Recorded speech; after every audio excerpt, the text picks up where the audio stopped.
संत रामपाल की जमानत याचिका को खारिज कर दिया गया है। संत रामपाल माजरा की तरफ से ये जमानत याचिका दायर की गई थी, जिसको सीधे तौर पर खारिज कर दिया गया है।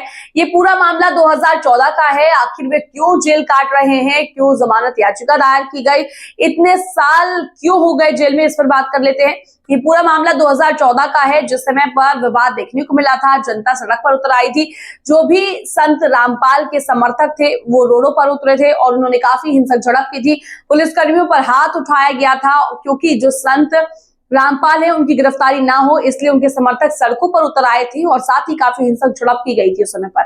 और बताया जाता है कि कई लोगों की मौत हो गई थी, कई लोग घायल हो गए थे। उसको लेकर रामपाल जेल काट रहा है। अब उसकी तरफ से ये जमानत याचिका दायर की गई थी, जिसे अब खारिज कर दिया गया।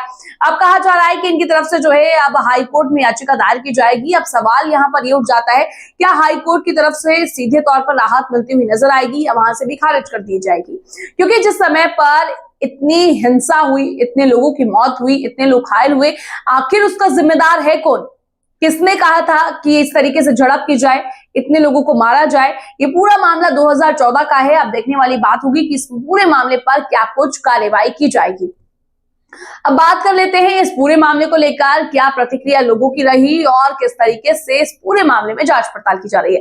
लोगों में काफी रोष भी देखने को मिला था। जिस तरीके से 2014 में ये रामपाल के समर्थक जो थे वो सड़कों पर उतरे थे, उनकी तरफ से प्रदर्शन किया गया था, उनकी तरफ से हिंसक झड़प की गई थी। अब वो कई धाराओं में जेल काट रहा है और उन पर कई धाराओं में केस दर्ज है। अब इस पूरे मामले में लगातार जांच पड़ताल की जा रही है, क्योंकि इसका गुनहगार आखिर है कौन, किसने ये सब चीजें करवाई। अभी फिलहाल रामपाल माजरा जो है वे इतने सालों से जेल में है, जेल काट रहा है। और अब देखने वाली बात होगी कि रामपाल को कब तक राहत मिलेगी, या राहत मिलेगी भी या फिर नहीं मिलेगी।